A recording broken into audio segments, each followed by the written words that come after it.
Tentang sebab hilangnya berkah di dalam rumah. Ma'asyiral muslimin wal muslimat rahimani wa rahimakumullah. Terkadang seseorang itu berangan-angan dan bercita-cita kalau sudah berumah tangga, punya pasangan, punya anak dan begitu seterusnya. Saya kira semua manusia itu menghendaki kebahagiaan. Tapi terkadang kenyataan pahit pula yang dihadapi setiap orang yang rumah tangga itu. Terkadang banyak cekcok antara suami istri, cekcok antara anak dan juga orang tua, belum lagi kemudian masalah-masalah tetangga, belum lagi masalah kesehatan dan macam-macam. Karena berkah itu kan artinya kebaikan yang mencakup segalanya, mencakup ekonomi, mencakup kesehatan, mencakup keluarga dan begitu seterusnya. Tentu ada sebab-sebabnya. Kenapa kemudian banyak perkara yang kita tidak inginkan terjadi dalam rumah itu? Itu karena hilangnya berkah. Pertama,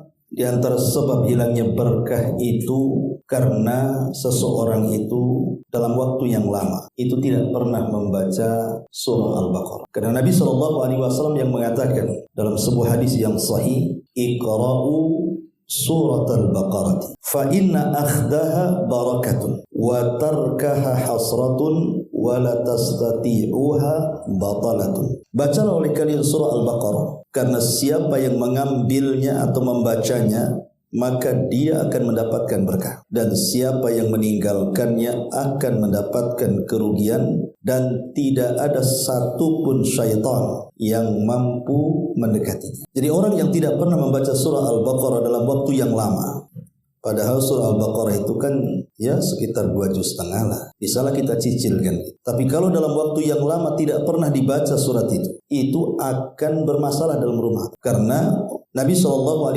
mengatakan, Al-baitul ladzi tuqra'u fihi suratul baqarati tanfiru anhu syayatin. Rumah yang dibacakan di dalamnya surah Al-Baqarah maka setan akan lari. Maknanya kalau tidak dibacakan berarti setannya ada di situ. Dan yang membuat permasalahan dalam rumah itu banyak sekali masalah itu ya salah satunya adalah puncaknya dari setan. Setanlah yang kemudian memberikan was-was kepada suami atau kepada istri atau kepada anak untuk berselisih. Makanya jangan pernah meninggalkan membaca surah Al-Baqarah. Bahkan dianjurkan harusnya 3 hari sekali. Karena kalau kita membaca surah Al-Baqarah itu setan akan lari selama 3 hari. Kemudian akan balik lagi.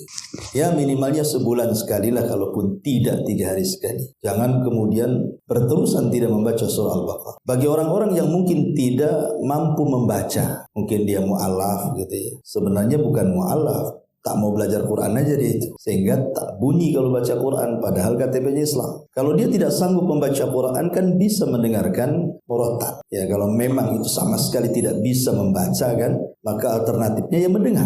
Minimal di-setelkan surah Al-Baqarah supaya rumah itu penuh dengan berkah.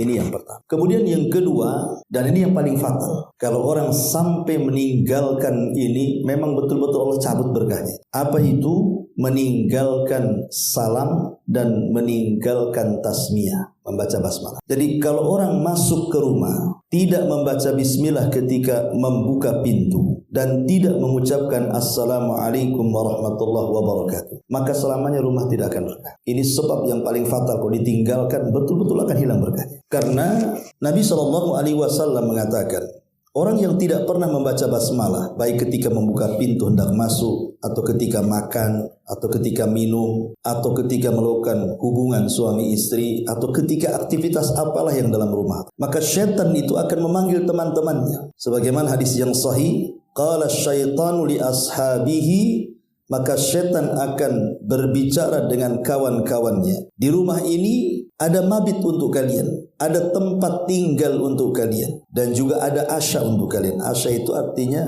makan malam untuk kalian. Jadi kalau kita meninggalkan 2 perkara ini, tidak mengucapkan salam dan tidak membaca basmalah, dipastikan rumah itu banyak setannya. Karena setan itu mengajak kawan-kawannya masalahnya. Mengajak kawan-kawannya. Akhirnya jadi ramai lah di rumah tuh. Cuman nggak nampak saja, kalau ditampakkan kita pula lari dari rumah. Tapi hakikatnya di rumah itu penuh dengan setan.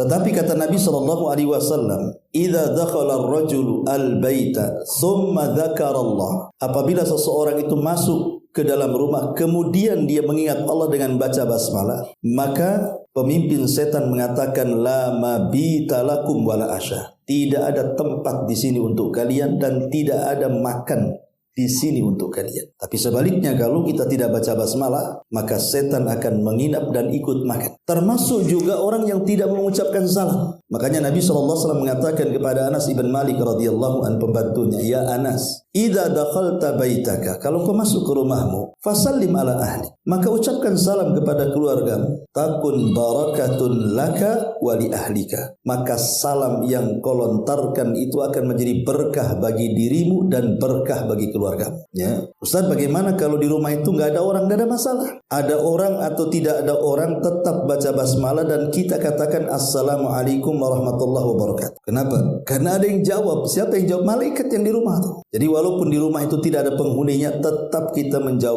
mengucapkan salam. Karena dua perkara ini kalau ditinggalkan dipastikan hilang berkah. Jadi jangan melupakan salam dan jangan melupakan basmalah. Ini yang kedua.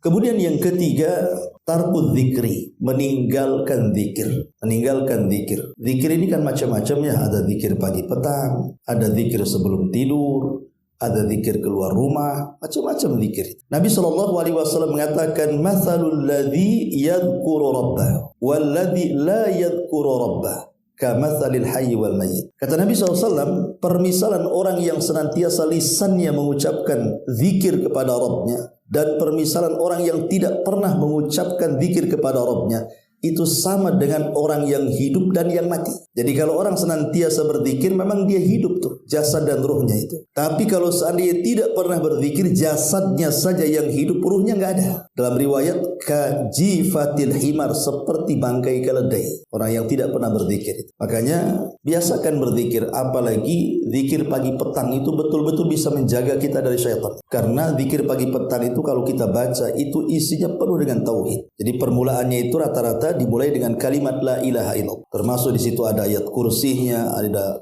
surah al-ikhlasnya, muawwidhatainnya, kemudian di situ juga ada sayyidul istighfarnya. Kan kalau kita baca kan lengkap tuh zikir pagi dan petang itu. Dan kalau kita baca setiap hari, yakin rumahnya penuh berkah. Jadi jangan tinggalkan zikir. Ini yang ketiga. Kemudian yang keempat, rumah yang tidak akan diberkahi itu adalah rumah yang penuh dengan kezaliman dan kemaksiatan. Mungkin anak durhaka dengan orang tuanya, atau sebaliknya, bukan hanya anak durhaka kepada orang tua banyak juga yang durhaka kepada anaknya. Tidak pernah memberikan hak tanggung jawabnya selaku orang tua kepada anaknya, tidak pernah mendidiknya, itu kan durhaka juga. Kemudian juga memutus silaturahim di dalamnya, menzalimi kerabatnya. Maka kalau dalam rumah itu penuh dengan kezaliman, mulai dari durhaka kepada orang tua, memutus silaturahim, kemudian bermaksiat dalam rumah, maka dipastikan rumah itu penuh dengan setan dan tidak akan diberkahi. Makanya kurangi, artinya kalau tidak bisa dihilangkan gitu, maka dibiasakan berbuat baik supaya rumah itu penuh dengan berkah. Ini yang keempat. Yang kelima, memakan yang diharamkan Allah. Orang kalau seandainya memberi makan keluarganya dari harta yang diharamkan Allah Subhanahu wa taala, dipastikan tidak akan berkah. Karena Nabi SAW mengatakan, kullu lahmin nabatat min haram fan naru auladi. Setiap daging yang tumbuh dari barang yang diharamkan Allah, maka nerakalah yang pantas untuk dia. Makanya hati-hati di dalam mencari nafkah itu, apalagi menghidupi anak istri, menghidupi keluarga. Cari yang halal walaupun sedikit, itu berkah daripada banyak kemudian hasil korupsi, hasil nyuri, hasil mengambil hak orang lain, maka dipastikan tidak akan berkah. Contoh yang sederhana saja, Anda bekerja 1 menit saja, jangan 1 jam, 1 menit saja kita telat, maka bayaran 1 menit itu haram dimakan dalam bekerja.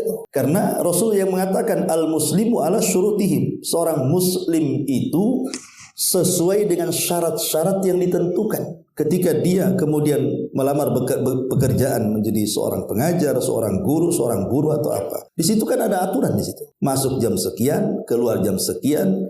Inilah pekerjaannya, ini hak kalian. kemudian hak yang punya PT-nya atau bosnya, kau digaji sekian. Artinya kan ada hak-hak yang sudah dibaca di situ. Yang mulai dari jam kerja sampai apa pekerjaannya, kemudian timbal balik dari bosnya juga sekian gajinya. Deal kemudian disepakati, artinya berarti ketika disepakati itulah al-muslim ala syurutim. Seorang muslim harus memegang syarat-syaratnya itu. Kalau sampai terlalaikan umpamanya, sengaja umpamanya dia melalaikan, menelat-nelatkan umpamanya kan, hanya 1-2 menit, itu hasilnya haram. Apalagi kalau 1 jam. 1 jam berapa? Cuman masalahnya kadang-kadang para pekerja ini, dia kalau ditegur umpamanya, ya jangan malas gitu kan. Ya kadang-kadang rajin, nanti malasnya datang lagi. Tapi giliran gajian tak mau pula dia dipotong gajinya tuh. Marah-marah dia, sedemo tuh. Ya. Jadi kadang-kadang dia hanya mampu menuntut haknya tapi tidak pernah melaksanakan kewajibannya. Lah kalau seandainya gambaran kecil ini saja kita tidak bisa melakukannya, berarti dari uang halal itu tercampur uang haram tuh di situ. Kalau sampai termakan dengan keluarga kita,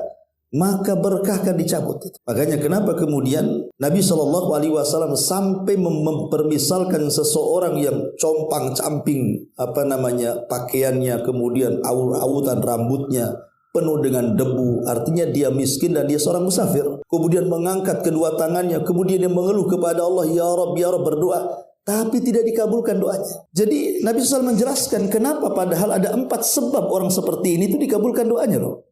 Pertama, seorang musafir itu mustajab doanya. Yang kedua, orang susah itu mustajab doanya. Yang ketiga, mengangkat kedua tangan itu mustajab doanya. Yang keempat, dia mengeluh seperti anak meminta kepada orang tuanya, kepada Allah. Itu salah satu sebab mustajab doa. Tapi 4-empatnya ada pun tidak diijabah doanya. Kenapa?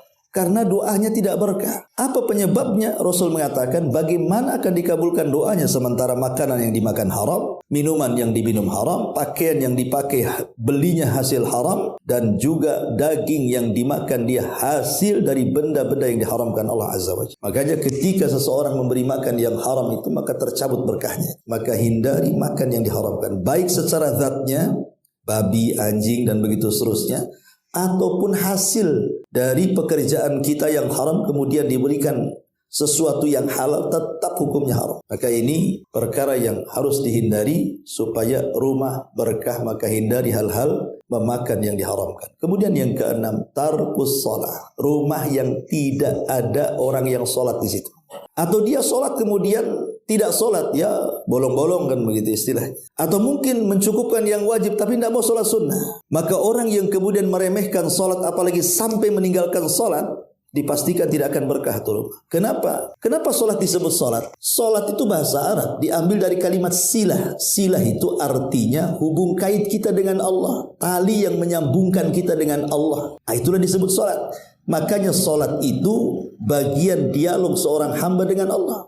Kita ini sedang berjumpa dengan Allah. Makanya Allah mengatakan, innaha lakabiratun illa alal khashiin alladzina yadhunnuna annahum mulaqu rabbihim. Sholat itu sebenarnya ringan, tapi menjadi berat ketika orang-orang itu tidak khusyuk. Siapa orang-orang yang khusyuk itu? Orang yang kemudian mereka yakin dalam sholatnya sedang berjumpa dengan Allah. Jadi sholat itu hakikatnya kita sedang berjumpa dengan Allah. Makanya pernah saya ceritakan kalau tidak salah dulu, ada seorang ibu itu menelpon salah satu ulama. Jadi ibu ini mengeluh soal kondisi anaknya. Sejak lahir, remaja, dewasa, sampai menginjak tua, ibunya pun sudah tua renta. Hidupnya tidak pernah senang. Ada saja masalah. Di sekolah ada masalah, di tempat pekerjaan ada masalah, sampai akhirnya ketika sudah dewasa, dia pun terkena stroke sampai terbaring dalam pembaringannya. Pokoknya kata ibunya ini ketika nelpon salah satu masyayikh itu, saya perhatikan anak saya tidak pernah bahagia dari kecil sampai dewasa, katanya. Sampai sekarang terbaring sakit, tidak bisa bangkit. Kemudian ibu ini coba mengatakan, apakah anak saya disihir, ada yang menyihir sehingga hidupnya tidak pernah bahagia. Tapi kata syekh ini, dia mengatakan satu saja pertanyaan, apakah dia sholat? Jadi syekh ini bertanya kepada ibu, apakah dia sholat? Kemudian ibu ini mengatakan, tidak ya syekh, la yusalli abada, dia tidak pernah sholat selamanya. Kata syekh, dia bukan terkena sihir, tapi itu penyebabnya, karena dia tidak pernah sholat. Bagaimana tidak akan bahagia kehidupannya orang yang meninggalkan sholat itu? Orang yang meninggalkan sholat itu terlaknat. Coba baru bangun tidur dia meninggalkan subuh, dilaknat oleh Allah. Nanti siang meninggalkan sholat duhur dilaknat lagi. Sore meninggalkan asar dilaknat lagi. Maghrib meninggalkan sholat dilaknat lagi. Nanti isya meninggalkan sholat sebelum itu dilaknat lagi. Jadi mulai dari bangun sampai tidur dilaknat. Cuman akan hidupnya akan bahagia. Sementara sholat itu hubungan kita dengan Allah. Kalau talinya putus, bagaimana Allah akan menjaga kita? Oh, terputus talinya. Makanya kata para ulama, orang yang dicabut berkahnya itu ketika dalam rumah itu meninggalkan sholat. Maka jangan pernah tinggalkan sholatnya. Ini yang ke-6. Kemudian yang ke-7, berkah hilang dalam rumah itu adalah malas. Makanya ada ulama itu mengarang kitab namanya Al-Barakatu fil Harakati. Berkah itu ada dalam harakat. Harakat itu pergerakan badan. Malas itu selamanya tidak akan bawa berkah. Tapi orang yang rajin gitu ya, bahasa kitanya apa? Rajin, pokoknya bergerak tuh badan itu. Bergerak sana sini melakukan aktivitas. Itu yang berkah biasanya. Tapi kalau orang kerjanya tidur saja, nggak akan berkah hidupnya. Jadi kalau orang banyak tidur, tidak banyak bergerak gitu ya, tidak banyak berpikir, nggak akan berkah hidup. Makanya tadi saya katakan sampai ada ulama mengarang kitab Al-Barakatu fil Harakah. Berkah itu ada dalam pergerakan. Jadi kalau orang rajin itu pasti berkah hidupnya. Orang malas itu nggak akan berkah hidup. Termasuk juga orang yang tidur setelah fajar. Orang yang membiasakan tidur setelah subuh itu tidak akan berkah hidupnya. Kata Imam Ibnul Qayyim rahimahullahu taala, orang yang membiasakan tidur setelah subuh itu akan dicabut berkah dirinya, keluarganya, usahanya, dan kehidupannya. Kenapa? Karena disitulah waktu Allah turunkan berkah. Nabi SAW sampai mendoakan, Allahumma barik li ummati fi bukuriha. Ya Allah, berkahi umatku di waktu pagi. Kapan? Setelah subuh sampai terbit matahari. Itu waktu berkah. Jangan tidur. Kalau bisa jangan tidur. Disitulah rahasia hidup rizki kita satu hari.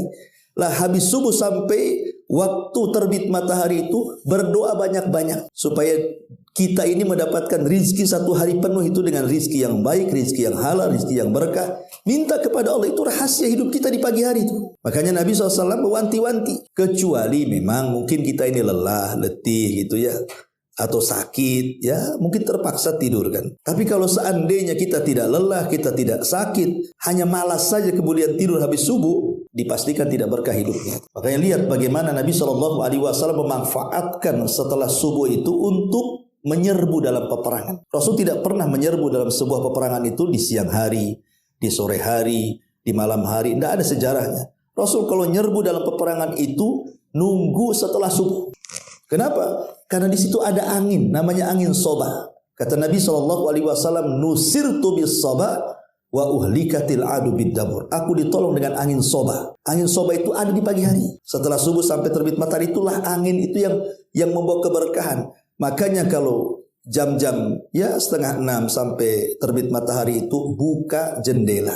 Biar angin itu masuk. Ya. Biar angin itu memberkah. Lihat bagaimana kalau kita melihat tentang hadis-hadis bagaimana sahabiah, para wanita di zaman Rasul, yang mereka sholat berjamaah bersama Rasul itu tidak akan kita dapati riwayat satupun. Mereka sholat jamaah bersama Rasul itu di waktu zuhur, asar, isya, maghrib. Yang ada riwayat itu di waktu subuh. Para wanita di zaman Rasul itu ikut berjamaah di waktu subuh. Tapi di waktu-waktu yang tidak ada riwayatnya. Bukan berarti dilarang. Boleh melaksanakan jamaah wanita itu di semua waktu, sholat 5 waktu tentu dengan syarat-syarat. Tetapi maksud saya riwayat yang sampai kepada kita wanita-wanita di zaman Rasul ketika mereka sholat jamaah ke masjid itu hanya ada di waktu subuh. Kenapa di waktu subuh pertanyaannya? Ya, karena mereka untuk membiasakan dia tadi ingin mengambil manfaat angin soba dengan cara riyadhah, bergerak olahraga. Jalan kaki ke masjid kemudian pulang itu kan sehat jadinya. Makanya di antara berkah hilang dari rumah itu adalah kebiasaan tidur setelah subuh. Maka tinggalkan ya. Jangan sampai kita tukang tidur di situ. Kalaupun mau tidur setelah itulah. Setelah terbit matahari silahkan mau tidur. Tapi kalau bisa di jam-jam segitu jangan tidur. Bahkan kalau seandainya seseorang itu mau melakukan amal ibadah yang lebih daripada itu. Contoh umpamanya habis sholat subuh. Jangan beranjak dari tempatnya. Entah baca Quran, entah berzikir. Sampai matahari terbit. Tunggu dia meninggi 1 tombak. Kemudian lakukan 2 rakaat syuruk di situ. 2 rakaat syuruk. Sholat syuruk namanya. Apa kata Rasul? pahalanya sama dengan haji dan umrah secara sempurna. Kahajjata wal umrah taman-taman, kata Rasul. Pahalanya sama dengan haji dan umrah secara sempurna. Artinya kalau kita tidak bisa haji secara badan karena nggak ada uang gitu ya, atau umrah lah susah juga mungkin umrah tuh karena nggak ada uang, bisa kita ambil pahala dengan cara seperti itu. Nah ini juga termasuk yang bisa menghilangkan berkah adalah tidur setelah subuh. Kemudian juga yang bisa menghilangkan berkah adalah at-ta'ari. At-ta'ari itu artinya tidak menjaga aurat dalam rumah. Terkadang kita ini satu keluarga kan ada yang kumpul mungkin yang bukan mahramnya juga di situ, atau mungkin kerabat jauh gitu ya. Entah dengan paman, entah dengan ponakan, entah dengan sepupu dan begitu seterusnya. Kadang kan satu rumah entah dia sedang bertandang, sedang bertamu. Terkadang kita ini tidak menjaga aurat. Baik laki-laki dengan laki-laki atau perempuan dengan perempuan atau laki-laki kepada perempuan atau sebaliknya. Laki-laki kan ada batas auratnya juga antara pusar sampai betis. Itu harus ditutup tuh. Apalagi perempuan kan itu. Jadi ada batas-batas aurat. Jangan sampai kemudian kalau bagi perempuan mungkin ketat gitu ya. Ya memang berpakaian tapi nampak telanjang jadinya. Lah ini kalau sampai kemudian menampakkan aurat, kata Rasul, la yang durur rajulu au ila auratir rajuli walal mar'atu ila auratil mar'ati. Tidak boleh seorang laki-laki memandang aurat laki-laki yang lainnya. Begitu juga wanita tidak boleh memandang aurat wanita yang lainnya. Tetapi berusaha untuk ditutup. Kenapa Nabi Adam alaihi salatu wassalam ketika di sorga itu dilucuti oleh Allah pakaiannya sehingga telanjang antara Adam dan Hawa, sehingga ketika Adam melihat Hawa malu dan begitu seterusnya akhirnya lari menjauh dua-duanya, berusaha sembunyi di tanaman-tanaman sorga, tetapi tetap saja mereka merasa malu. Padahal Adam itu awalnya berpakaian dengan pakaian sutra dari sorga kan itu. Itu akibat was-was daripada iblis supaya memakan buah larangan. Ketika Allah mengatakan wala taqrabu hadhihi syajarah, jangan kau dekat-dekat pohon ini, malah didekati karena terkena was-was. Ketika dimakan buah itu, apa yang terjadi? Maka tiba-tiba pakaian yang dipakai Adam dan Hawa itu tersingkap, telanjang, sama-sama melihat aurat, maka mereka lari ke sana kemari. Jadi tujuan setan itu memberikan was-was adalah dengan cara menampakkan aurat. Ya, maka ini juga tidak akan berkah tuh. Maka walaupun sesama keluarga tetap jaga aurat, kecuali bagi yang dihalalkan suami istri kan gitu, halal kan itu. Tapi kalau yang bukan pasangannya, maka sebisa mungkin jaga aurat. Apalagi kalau kondangan, nah itu kadang-kadang juga tidak diperhatikan tuh. Ini yang bisa menghilangkan berkah at-ta'ari istilahnya kata ulama. Mudah membuka aurat. Kemudian juga kata ulama yang bisa menghilangkan berkah itu, orang itu tidak pernah menjaga nikmat Allah dengan cara israf ataupun tabdzir. Israf itu artinya membelanjakan dengan uangnya halal, hasil halal, dibelikan kepada yang halal, cuman berlebihan. Umpamanya COD makanan gitu ya. Ini hidup cuman berdua saja suami istri, tapi kemudian pesannya itu kayak mau makan satu kampung. Akhirnya apa? Nggak habis kan? Ujung-ujungnya dibuang ke tong sampah. Itu namanya israf. Itu dilarang, haram hukumnya. Walaupun itu halal, tapi kalau sudah berlebihan jadi haram tuh. Kalau tabdzir, istilahnya mubadzir, istilah kita, ada istilah mubadzir, kita seringlah diucapkan kalimat mubadzir itu. Itu diambil dari kata tabdzir. Kalau mubadzir lain lagi. Mubadzir itu membelanjakan harta kita untuk yang diharamkan walaupun sedikit. Walaupun hanya 1.000 perak, 2.000 perak. Tapi kalau dibelanjakan kepada yang haram, itu namanya mubadzir namanya. Lah ini dikatakan dalam Al-Quran, al-mubadziruna kanu ikhwana syayatin. Orang-orang yang suka melampaui batas dalam masalah nikmat Allah ini, dibelanjakan kepada yang diharamkan, maka mereka adalah kawan-kawannya setan. Ya, hati-hati kan, kawan-kawannya setan. Ini juga diantara yang menghilangkan berkah juga adalah seperti itu. Kemudian juga para ulama menyebutkan yang bisa menghilangkan berkah adalah ketika seseorang tidak tidur di waktu harusnya dia tidur. Contoh namanya ba'da isya. Nabi SAW memakruhkan tidur setelah maghrib dan begadang setelah isya. Kenapa memakruhkan tidur setelah maghrib? Karena dari waktu ke maghrib ke isya itu dekat masalahnya. Kalau tidur takut bablas kan gitu. Tetapi Rasul memakruhkan kemudian tidur setelah isya, begadang setelah isya. Karena bukan kebiasaan Nabi itu kalau tidur langsung setelah isya. Dan subhanallah manfaatnya sangat luar biasa, ajaib. Ibu bapak kalau mau tidur mengikuti cara Nabi SAW pasti sehat. Pasti sehat. Ya. Karena itu sudah diteliti oleh pakar-pakar kesehatan gitu kan. Nabi itu kan tidur di 3 waktu. Pertama ba'da isya, sampai separuh malam, kemudian bangun, kemudian tahajud, atau kalau mau dilebihkan, maka Rasul tidur 2/3 malam, kemudian sepertiganya bangun, kemudian tahajud. Kemudian yang kedua, setelah tahajud mendekati waktu subuh, maka Rasul tidur lagi. Jadi ketika datang waktu subuh, setelah adzan menunggu qomat, setelah Nabi SAW melaksanakan 2 rakaat fajar, kalau memang masih ada waktu, biasanya Rasul tidur. Bukan tidur betul, tidak. Maksudnya terlentang ke lambung kanan. Namanya ittija. Kenapa kemudian ke lambung kanan? Sebab kalau tidur ke lambung kanan itu biasanya nggak pernah nyenyak tuh. Dan itu pun bukan tidur beneran, hanya membaringkan karena kelelahan tahajud saja. Supaya ketika masuk sholat subuh itu lebih fresh lagi gitu maksudnya. Kemudian yang ketiga, waktu kailulah. Waktu kailulah itu sebelum zuhur, ya kira-kira 10 menit atau 15 menit. Bukan tidur juga, hanya merebahkan saja. Ya, dan ada penelitian orang yang biasa istirahat sebelum zuhur walaupun sesaat, itu akan dihilangkan penyakit stroke katanya. Ini penelitian barat. Kita sih tidak perlu dengan penelitian barat. Karena apa yang dilakukan Rasul itu pasti membawa kesehatan. Tapi yang di sini bahwa kita lihat bahwa orang yang kemudian begadang setelah Isya itu sama halnya dia begadang di waktu-waktu setan. Setan itu punya waktu. Apa waktu-waktu setan itu? Pertama, setelah Isya sampai pertengahan malam. Itu disebut waktu setan. Yang kedua, waktu setan itu adalah ketika subuh. Menjelang dari mulai subuh, mulai dari kailulah tadi, siang hari dari jam ya kira-kira mungkin 11:30 lah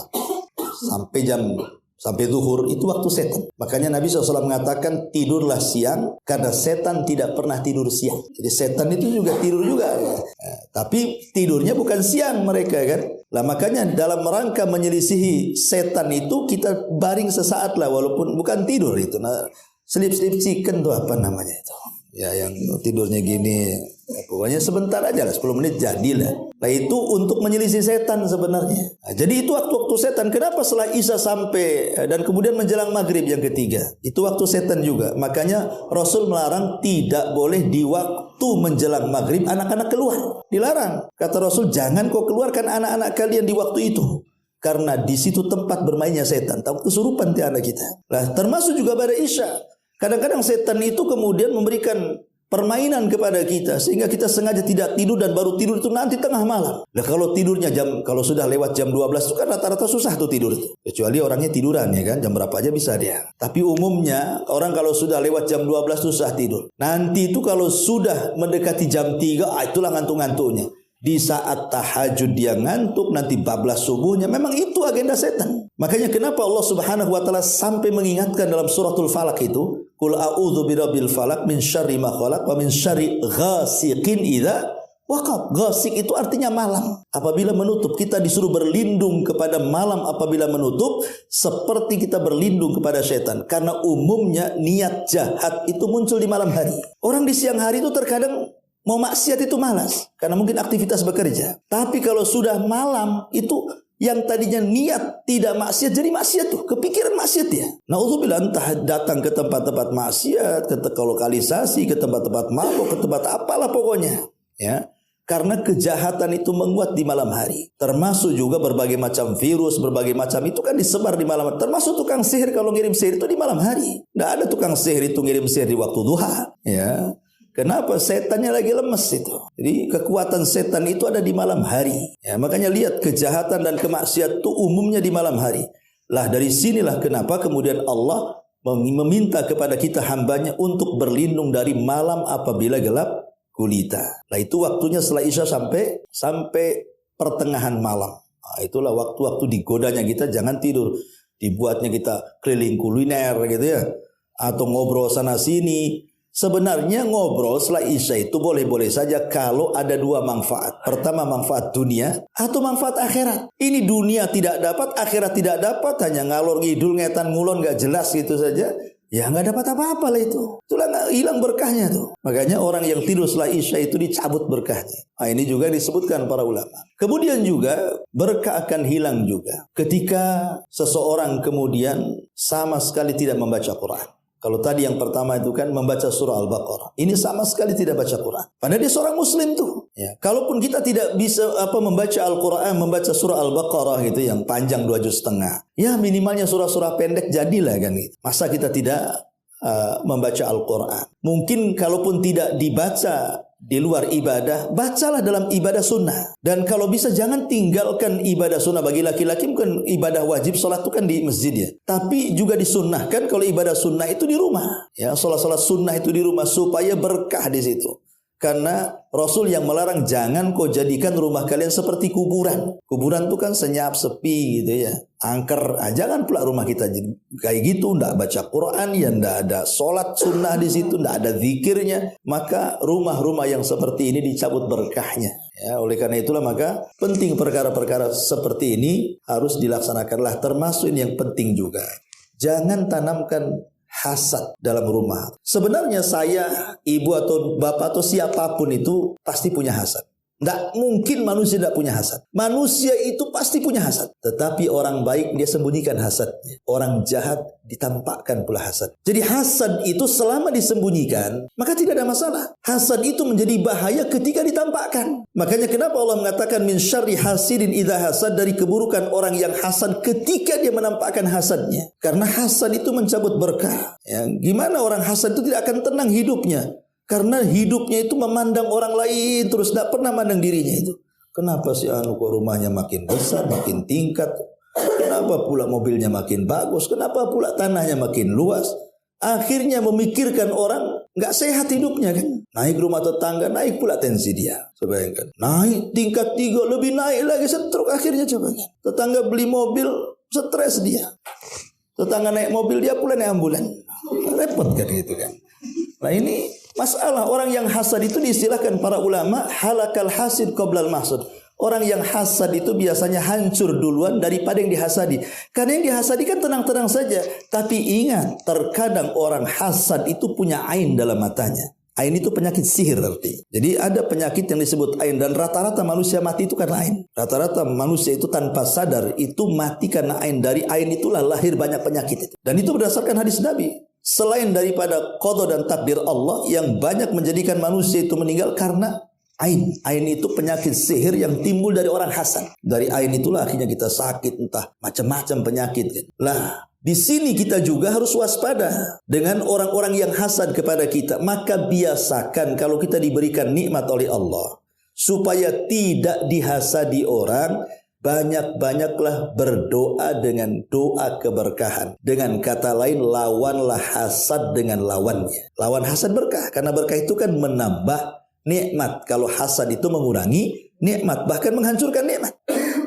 Maksudnya begini, jadi kalau seandainya kita punya rumah, baru bangun atau baru beli, maka kita katakan, ya Allah berkahi rumahku. Baru beli kendaraan, ya Allah berkahi kendaraan. Baru punya anak kecil, ya yang lucu-lucunya Allah berkahi anakku. Begitu, minta berkah kepada Allah. Supaya tidak mempan orang yang hasad kepada kita itu. Karena kita sedang melawan dengan lawannya.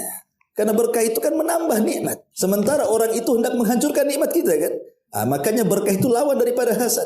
Biasakan doa seperti itu. Sekecil apapun nikmat. Ya, supaya minimalnya walaupun tidak bertambah, jangan pula hilang nikmat itu. Ya, jadi biasanya orang yang hasad itu tidak akan berkah. Termasuk juga menampakkan nikmat yang harusnya nikmat itu ditutupi. Jangan sampai menampakkan nikmat yang harusnya nikmat itu ditutupi. Kan ada nikmat yang kita harus tampakkan, tapi ada juga nikmat yang harus kita tutupi. Nikmat-nikmat kecil terkadang itu menjadi dosa dan menghilangkan berkah. Contoh umpamanya, ya mungkin ibu-ibu lah gitu, baru dandan, make up, selfie, cetek, sebar kan gitu. Nanti ke warung beli pecel lele kan itu, selfie sama lele. Bayangkan, nih aku lagi makan lele cekrek lagi kan. Jadi setiap apa ini kan hal-hal yang seperti ini tidak perlu. Nggak ada manfaat-manfaatnya apa coba, nggak ada. Jadi ada nikmat-nikmat tuh yang tidak perlu kemudian ditampakkan. Apalagi sampai kadang-kadang punya anak cakep, cantik gitu kan. Satu hari itu mungkin bisa dipoto itu 10 kali diupload itu. Nah ini kan bahaya, kadang-kadang bisa kena ain loh ya. Orang hasad kan bisa aja kena ain itu. Makanya jangan, kalau bisa itu jangan ditampak-tampakkan. Dan itu juga bisa jatuh kepada ria juga dikhawatirkan. Atau kepada ujub. Akhirnya kan yang tadinya nggak punya dosa jadi punya dosa. Apalagi sampai buka aurat lagi. kemudian diupload ke sana kemari, ada orang yang pandai edit, diedit pula. Ini kan masalah jadinya kan. Nah jadi itu juga perkara-perkara yang bisa menghilangkan berkah dalam rumah. Dan sebenarnya banyak sekali ya kalau kita mau rinci, tapi waktu juga